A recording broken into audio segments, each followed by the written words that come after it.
જય હિન્દ વિદ્યાર્થી મિત્રો આજે હું તમને ફોરેસ્ટનું જે 8 ફેબ્રુઆરીએ જે બીજી શિફ્ટનું પેપર હતું શિફ્ટ 2 એનું જે પેપર હતું તેના ગણિતના પ્રશ્નોનું સોલ્યુશન કરાવીશ। 13 પ્રશ્નો પૂછાણા હતા, એમાંથી 12 પ્રશ્નો મને યાદ છે એ હું તમને કરાવી દઈશ, કારણ કે આ જે શિફ્ટનું પેપર છે એ મેં ખુદે આપેલું હતું, એટલે મોટાભાગના ક્વેશ્ચનો મને યાદ છે, એટલે આ ક્વેશ્ચનો જે છે એ તમને હું કરાવી દઉં છું કે ગણિતના ક્વેશ્ચનો કેવા કેવા પૂછાયા હતા।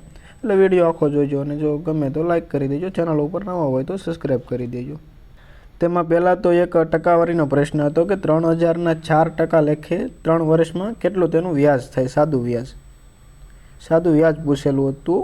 3000નું 4% લેખે 3 વર્ષનું, એટલે આપણે 3 વર્ષનું ગણીએ તો 4 તેરી 12% વ્યાજ આપણે ડાયરેક્ટ ગણવાનું રહે 3000નું।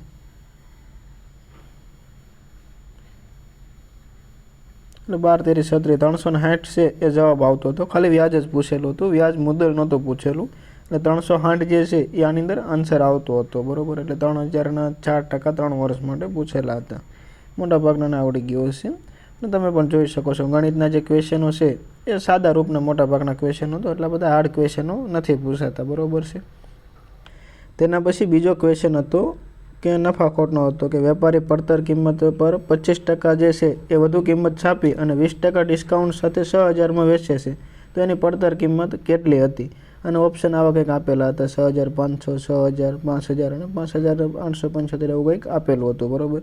આની અંદર આપેલું છે કે પ્રથમ જે છે એ 25% વધુ કિંમત રાખે છે અને એના પછી 20% કિંમત જે છે એ ઓછી કરી નાખે છે ડિસ્કાઉન્ટ આપી, અને ત્યારે 6000માં વેચે છે, તો એની પડતર કિંમત કેટલી હશે, બરાબર। તો આની અંદર 20 અને 25 જે છે એ હોય એટલે સેમ વસ્તુ થઈ જતી હોય છે, અને આપણે રકમ ઉપરથી પણ ગણી શકીએ છીએ। તો આની અંદર પહેલાં એ 25% જે છે એ ચડાવે છે, એના પછી 20% માઇનસ કરે છે, એટલે 20 અને 25% આવે એટલે બરાબર થઈ જતું હોય છે મોટે ભાગે, એટલે પ્લસ માઇનસ થશે અને 25 ગુણ્યા 20 અને ભાગ્યા 100 થશે, એટલે અહીંયા પણ 5 જવાબ આવશે ને અહીંયા આવશે, એટલે માઇનસ 0 થઈ જશે, બરાબર। એટલે જેટલી વળતર આપીને કિંમત દર્શાવશે એટલી જ પડતર કિંમત થશે, એટલે 6000 આવશે। એના પછી તમે રકમ ઉપરથી પણ ગણી શકો છો, કારણ કે ટાઈમ જે છે એ બહુ બધો રહેતો હોય છે ને। 6000ને પહેલાં 25% પ્લસ કરો, એના પછી 20% માઇનસ કરો, એટલે બરાબર આન્સર આવી જશે, એટલે આની અંદર આન્સર આવશે ઓપ્શન બી 6000 આવશે, બરાબર। એના પછીનો એક ક્વેશ્ચન હતો ઉંમર આધારિત, તો આની અંદર તમારે જે છે સરવાળો મેળવીને કરવાનું થાય, બરાબર। ત્યારે બંનેની ઉંમરનો સરવાળો 26 હોય તો 3 વર્ષ પહેલાં એનો સરવાળો જે છે એ 20 થઈ જાય, કારણ કે બંનેના 3 ઘટે એટલે 6 ઘટી જાય। અહીંયા 12 છે તો ત્યારે 3 વર્ષ પહેલાંની એની ઉંમર 9 થાય, અહીંયા 11 છે તો 8 થાય, અહીંયા 9 છે તો 6 થાય, અને 14 છે તો 11 થઈ જાય। તો જે કાંતાની ઉંમર છે અહીંયા 11 થાય, અહીંયા 12 થાય, અહીંયા જે છે 14 થશે, અને અહીંયા 9 થશે, એટલે ઓપ્શન પ્રમાણે જે છે એ ઓપ્શન બી જે છે 11 વાળો એ રાઈટ આન્સર બેસતો હતો, બરાબર છે। 12ના 2/3 ગણા જે છે એ થઈ જાય છે 8, એટલે આની અંદર ઓપ્શન 11 જે છે એ રાઈટ આન્સર આવતો હતો।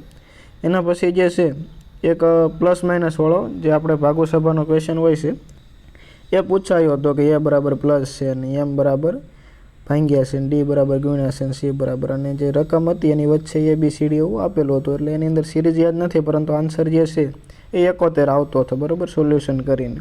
એટલે એક આવો પૂછાયો હતો ભાગોસભાનો। એના પછી રિઝનિંગમાં એક પૂછાયો હતો, 3 ક્રિકેટરોનું નામ આપેલું હતું અને એક જે છે એ અલગ હતો, ક્રિકેટર સાથે જોડાયેલ ન હતો, એવું કંઈક નામ આપેલું હતું, મોહન યાદવ એવું કંઈક, એટલે એની અંદર એ રિઝનિંગનો ક્વેશ્ચન હતો એ ટાઈપનો। એના પછી એક ચાર્ટ ઉપેલી ક્વેશ્ચન પૂછાયો હતો, મોટો બધો ચાર્ટ આપેલો હતો અને બધાની ટકાવારી આપેલી હતી, એટલે એક રકમ આપેલી હતી, તેમાંથી ટકાવારી કાઢી અને એનો તફાવત ગોતવાનો હતો। આન્સર સાઇઝ જે છે એ 4738.5 આવતો હતો, 4738.5 એવો કંઈક આન્સર આવતો હતો, બરાબર। એટલે એક ચાર્ટ ઉપેલી ક્વેશ્ચન હતો કે જેની અંદર ટકાવારી આવતી હતી। તેના પછી એક ક્વેશ્ચન ઘાતકમાંથી હતો, આવી રીતે 5ની જે ઘાત છે એ આપેલી હતી, ગુણાકાર હોય ને આપણે પ્લસ કરીએ છીએ ઘાતનો સરવાળો આધાર સરખા કરીને, અને ભાગાકાર હોય ને માઇનસ કરીએ છીએ, એટલે આવી રીતે કંઈક રકમ આપેલી હતી, બરાબર છે, ઘાતકમાં, અને પાછળ આપેલો હતો કે 5ની કેટલી ઘાત પ્લસ 6 થશે, તો આની અંદર આન્સર 8 આવશે, બરાબર, એટલે 5ની 14 ઘાત થતી હતી, આ બધાનો સરવાળો કરે, એક્ઝેક્ટ રકમ નથી આ, બરાબર છે, પરંતુ આની અંદર આન્સર જે છે એ 8 આવતો હતો, એટલે 5ની 8 પ્લસ 6 એટલે 5ની 14 એટલો જે છે એ આન્સર આવતો હતો, એટલે બરાબર આની અંદર 8 આન્સર આવશે, એક ક્વેશ્ચન હતો તેની અંદર। પછી એક સિરીઝનો ક્વેશ્ચન હતો, તેની અંદર સિરીઝના બે જે છે એ આગળના પોઈન્ટ શોધવાના હતા. એની અંદર એક 93 આવતા હતા ને આઈ થિંક એક 86 જેવા આવતા હતા, બરાબર. આવી રીતની કંઈક રકમ હતી, બરાબર છે. એટલે 2 શોધવાના પોઈન્ટ હતા સિરીઝની અંદર. એટલે એક સિરીઝનો ક્વેશ્ચન હતો આ રીતે. એના પછી એક બીજો સાદું રૂપનો ક્વેશ્ચન હતો કે a બરાબર 2 થાય છે. એના પછી આઈ થિંક 3a પ્લસ 11 આપેલા હતા અને 7a પ્લસ 3 આપેલા હતા. તો 6a બરાબર કેટલા થાય એવું પૂછેલું હતું. એના પછીનો એક ક્વેશ્ચન હતો, એ પણ રિઝનિંગનો જ ગણી શકાય ને આમ જોઈએ તો મેથ્સનો ગણી શકાય, કે નીચેનામાંથી કઈ રકમ નાની હતી. આ રીતની એક્ઝેક્ટ સિરીઝ આપેલી હતી PQRS વાળી, અને અહીંયા જે છે એ લેસ ધેન આપેલો હતો, બાકી બધા ગ્રેટર ધેન હતા. એટલે ટી જે છે એ સૌથી નાનો થતો હતો આ સિરીઝની અંદર, બરાબર. એટલે આની અંદર ટી આન્સર આવશે, કે કઈ જે અંક છે એને સૌથી નાનો ગણી શકાય, કારણ કે આ જે ટી છે એને બંને બાજુથી લેસ ધેન આવેલું છે, એટલે ટી નાનો થશે. તેના પછી એક સરેરાશનો ક્વેશ્ચન હતો કે 9મી ઇનિંગની અંદર 85 રન બનાવે તો સરેરાશ 1+ થઈ જાય છે, બરાબર. તો હાલની સરેરાશ નવી કેટલી હશે, બરાબર.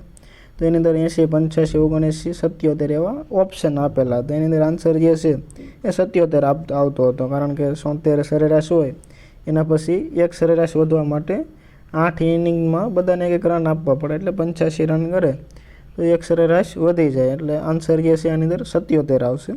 એના પછી એક આઈ થિંક ક્વેશ્ચન રિઝનિંગ યા ભાગુ સંબંધ હતો, બરાબર. એ મારા મગજમાં નથી રહ્યો. આઈ હોપ કે તમને જે ક્વેશ્ચનો છે એ સમજાય છે. એટલે મોટે ભાગે સરેરાશને, સાદું રૂપને, ઘાતાંકને એવા બધા સિમ્પ્લિફિકેશનના ક્વેશ્ચનો છે, એવા ક્વેશ્ચનો પૂછાય છે, બરાબર છે. એટલે આવા ક્વેશ્ચનો કરી લેજો, વધારે અઘરું નથી પૂછાતું જે ગણિત છે તેની અંદર, બરાબર. અને પછી ગુજરાતીમાં કેવા ક્વેશ્ચનો પૂછાયા હતા એનો વિડીયો પણ હું એક નાખી દે. ગણિત ગુજરાતી જે છે એમ થોડું પણ તમને આવડતું હોય તો એટલું અઘરું પડે એટલું અઘરું નથી પૂછાતું, બરાબર. આઈ હોપ કે તમને જે ક્વેશ્ચનો સમજાય ગયા છે. જય હિન્દ.